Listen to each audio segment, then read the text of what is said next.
사고의 1차 원인으로 어쨌든지 간에 조류 충돌 이 부분을 지금 국토부에서 지목을 했습니다. 그런데 이것과 관련해서는요. 무안공항의 위치와 또 관련이 있는 게 아니냐 이런 논란이 다시 제기되고 있습니다. 아마 아시는 분들은 아실 겁니다. 무안공항은요. 건설 초기부터 이 서해안의 철새 도래지하고 매우 가까운 위치에 있기 때문에 결국 공항이 조류 충돌 위험성이 큰 지역에 들어서는 거 이거 자체가 문제가 있는 거 아니냐 그런 지적들이 솔직히 있었습니다. 실제로 인천국제공항 빼고서요. 전국에 있는 14개 공항 가운데서 이 무안공항이 조류 충돌 비율이 가장 높았다고 합니다. 네, 이 최근 무안공항 인근의 이 전남 무안군 현경명 운남면에서는요. 12,000여 마리의 겨울 철새가 관찰이 됐습니다.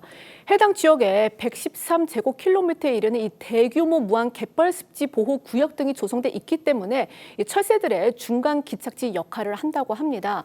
이처럼 이 많은 새들이 무안공항 인근을 지나다 보니까 당연히 여객기와의 충돌 비율도 이 다른 공항에 비해서 높게 나타나고 있는데요.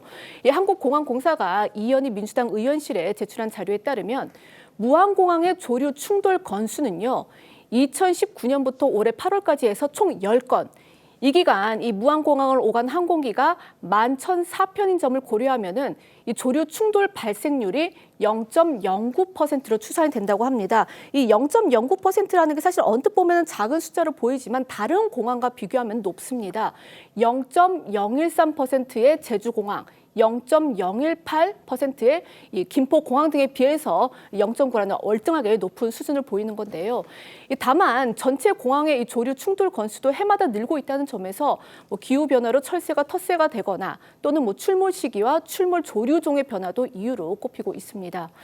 관련해 조류 생태 전문가의 목소리 그리고 제주항공 측의 설명 들어보시겠습니다.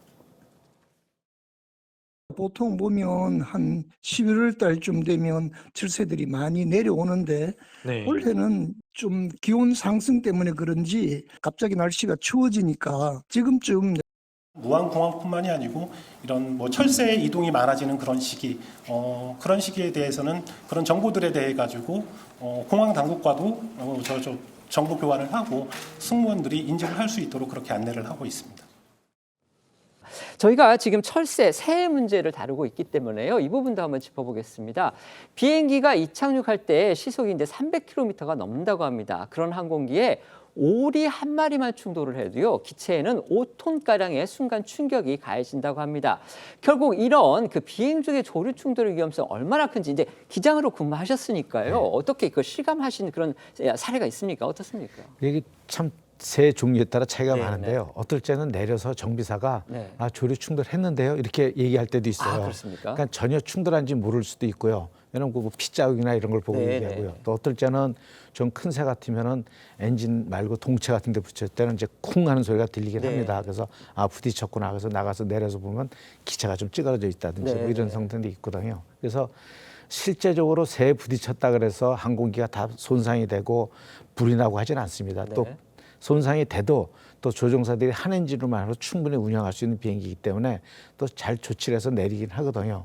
근데 이번 같은 경우는 그렇게 많은 훈련, 싱글 엔진에 대한 훈련, 그다음에 조류 충돌에 대한 엔진 결함 훈련 같은 걸 많이 받았는데도 불구하고 이렇게 타이트하게 시간을 얻지 못하고 급하게 어떤 행동을 하는 것에 대해서는 그거 이외에 다른 게 있지 않나 하는 생각이 자꾸 들긴 합니다. 알겠습니다. 네.